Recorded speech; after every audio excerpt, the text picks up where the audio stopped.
Hello, Raider Nation, and welcome to another edition of the Believe in Raiders podcast. I'm Dennis Ackerman, pleased to be joined by former Raider great Stanford Route. Stan, round one of the NFL draft is in the books. The Raiders, with the sixth pick, took running back Ashton Jeanty out of Boise State. You and I were calling for it in the last couple podcasts. Yeah. Stan, how big of an impact is this going to make on the Raiders offense in 2025 and beyond?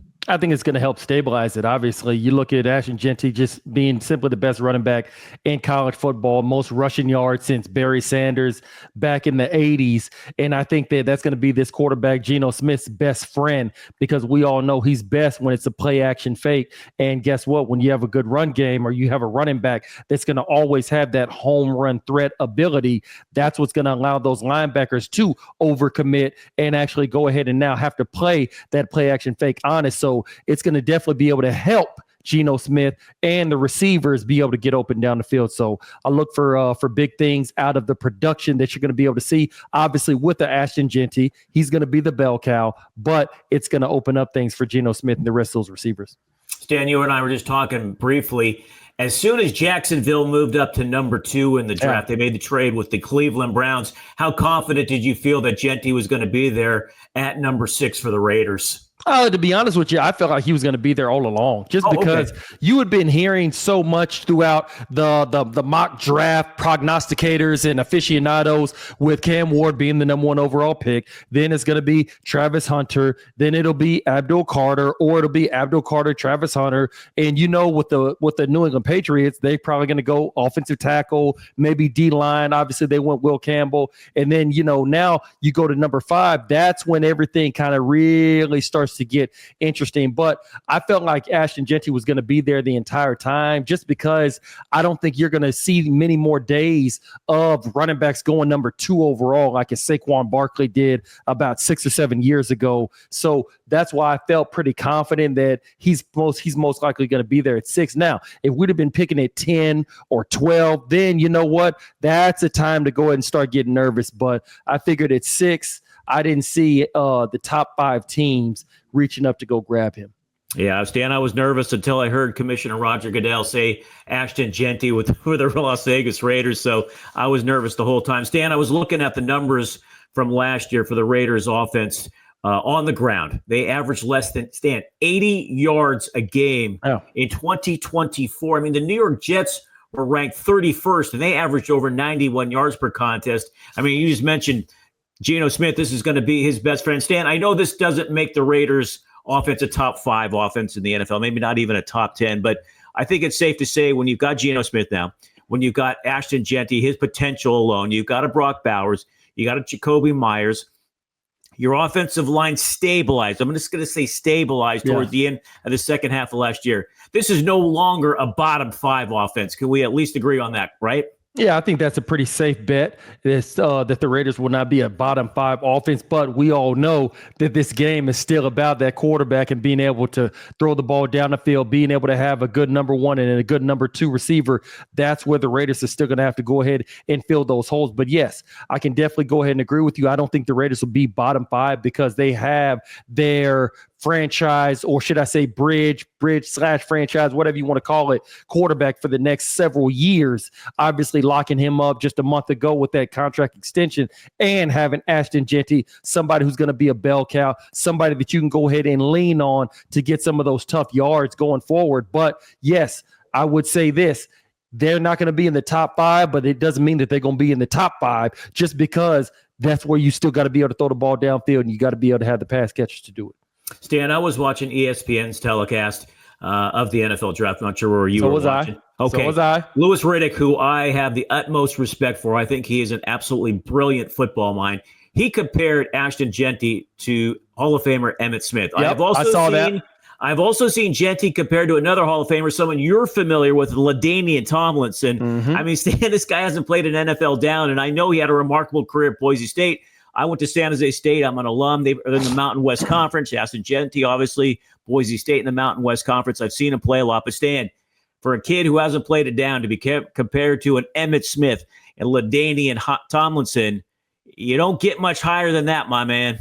No, you don't. That's very rarefied air to be compared to before you even take your first ball from the quarterback on a handoff, going even into the preseason, less than your rookie season. I think that it's a great honor. It's a great comparison for them to make. And I think when you look at the way Ashton Jeanty played last year, and obviously, like I said, he went to high school in the state of Texas. So, I ride with all my Texas I know guys. you do. But I would probably compare him more toward a LaDainian Tomlinson than I would a Emmitt Smith because of this. I think he's very shifty. He's got great vision, able to go ahead and make you miss even within a phone booth. But I think that his big play ability, being able to go and hit the home run on the long touchdown runs, which you see against Oregon, which you see against Wyoming and so many other schools that he played against last season.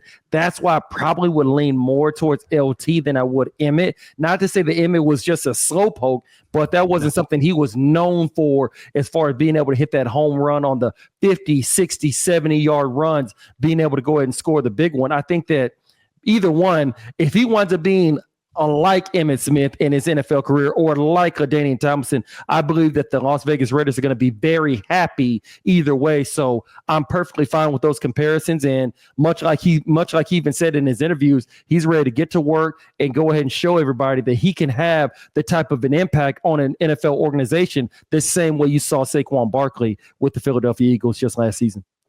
Stan, I'm not into hot takes or anything like that, but I look at Jeanty, and to me, I think he's got the potential, and I'm just saying the potential, to be the best Raiders running back since a guy named Marcus Allen back in the 1980s. I think about the Raider running backs over the decades. I'm thinking about that right now. That's a pretty bold claim. I thought Darren McFadden could have been a great one, but injuries derailed him.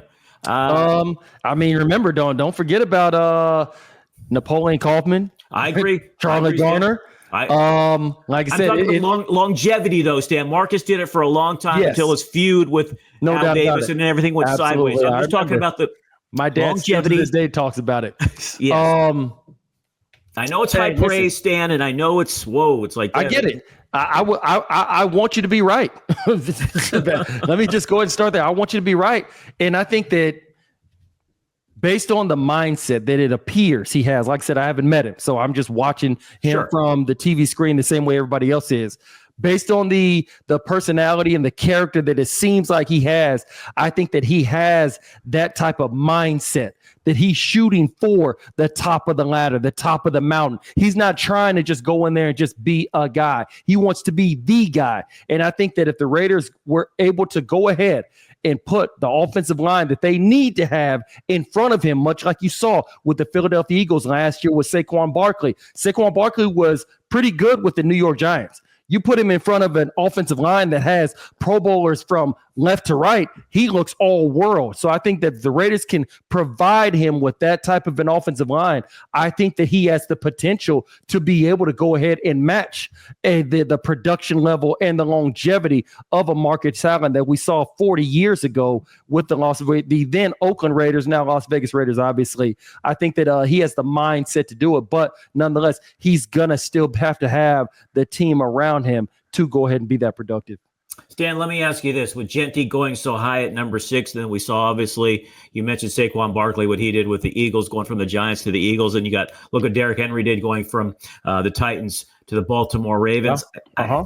I'm not sure vogue is the right word, but the running back, is it making a comeback, or is vogue the right word? What your thoughts on that? I think it's just not taboo anymore. I think that so much within the NFL, going to the dual threat quarterback, going to the spread offense, having the hurry up. It's not all about these quarterbacks that have these magnificent out of this world type of traits with the sidearm. And now everything is about the bubble screens and the dual threat where the quarterback has the option to run or pass, or should I say the RPO.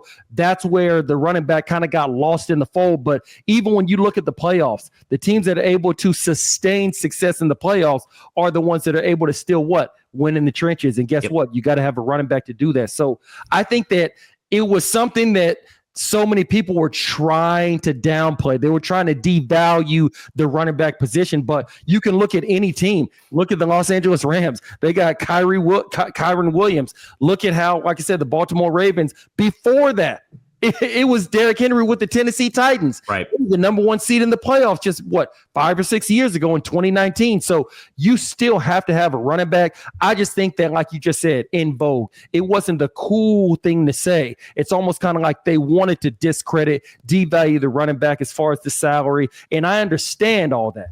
But when you get to the playoffs and it's inclement weather, it's cold outside, you still have to have a bell cow that can get you those tough yards. If it's 3rd and 2 and you're in your 4-minute offense and we got to get this first down to go ahead and now be able to get a fresh set of downs, cause the other team to now have to burn their timeouts, and then we can go ahead and just run the clock out. You got to have a run game to do that. You got to have a running back. So I believe that the running back position has always been important. You just have a lot of people that want to try to fool you into believing that it's not, but it's just not the sexy position like the quarterback is of all. So I definitely believe that you are now seeing on a grand stage Saquon Barkley, the Philadelphia Eagles, and the Baltimore Ravens with the Derrick Henry that are now blatantly and publicly and loudly showing, hey, running backs still matter. And I think that it definitely is going to play a part going forward, where now you're not going to feel embarrassed if you draft a running back in the top 10 picks like the Raiders just did tonight. All right, Stan, let's go ahead now and look at the rest of this draft. Now, round 2 begins tomorrow. We got the Raiders with the 37th overall pick. In round 3, they have the 68th overall pick, the 106th overall pick in round 4, round 5, 143rd overall pick, 3 picks in round 6, and round 7, the 222nd overall pick. Stan, the Raiders are picking 5th in the second round, and I'm looking at the team selecting ahead of them. We got the Browns at 33, the Texans at 34, the Titans 35, the Browns again at 36, and the Raiders at 37. Somebody you and I have talked about it a couple of different times. We got Will Johnson, the cornerback. Surprisingly, did not go in the first round. I was stunned by that. And then another guy, Shedeur Sanders, quarterback out of Colorado. I think he's probably in play for the Browns at either 33, Stan, or 36. But probably you and I have talked about this. Is at this point now you got your running back. That's the player you targeted. Is the rest of the draft now, Stan, just best player available? Because we know the Raiders still have so many needs at linebacker, cornerback, and wide receiver. What are you thinking? So you're asking me, is now that we got the running back out of the way, is it best player available, or still addressing certain needs? Either way, which way you leaning now, going the rest of the way? I think you still got to address certain needs. I would not I would not venture to say best player available. Maybe once you get to the 4th and the 5th round, possibly. But when I look at this, and we both agree, the Raiders need a corner. Would you not agree with that? 100%. You got Will Johnson. You got Trey Amos. You got Siobhan Ravel. You got several guys that are still playing at a high. Several guys that played at a high level last year in the collegiate ranks that are gonna be available. If Will Johnson is there at the pick where the Raiders are going to have the 5th one of the second round, definitely you go ahead and snatch him up. Or Trey Amos, played at Ole Miss, playing in the SEC. So clearly we know that he's got the balls. We know that he's got that type of mindset, that dog type of mentality to be first team all SEC. That right there is not anything to sneeze at. So I think the Raiders could go corner second round. Obviously, I'm a homer, so I love the position. And I think that it's something that they need to go ahead and shore up, because we all see, obviously, about a month or so ago, they let go of Jack Jones. Who's going to be your bell cow? Who's going to be your number one guy that can travel with the opposing team's best receiver and things of that nature? So I definitely would look for corner in the second round, and there is a number of guys that are still available. So I'm not yet ready to just go ahead and concede to best player available type of mindset. I still think you got to go ahead and address certain needs. Stan, let me ask you this. And right now, I think the Raiders' best corner is Ja'Cory and Bennett, and I don't think that's obviously, that being said, they need a lot of help at that position. Stan, let me ask you this. If Shedeur Sanders is there at 37 and the Raiders are on the clock, now I know we just talked about they have so many needs, but would you roll the dice and would you take Shedeur Sanders with the 37th pick if he is there? What's your plan for him? Well, obviously, you've locked up Geno for a few more years, so I'm going to let him sit for at least 2 years. But here's my thing. I don't think Pete Carroll wants to wait that long. I think Pete Carroll is 73 years old. Pete Carroll wants to win right now, Stan. With that being said, would you roll the dice with your second pick in the NFL draft, round 2, at number 37, if Sanders is there? would you do it? Would you pull the trigger and take him? If Pete Carroll wants to win right now, then why the hell didn't you just take Shedeur at number 6?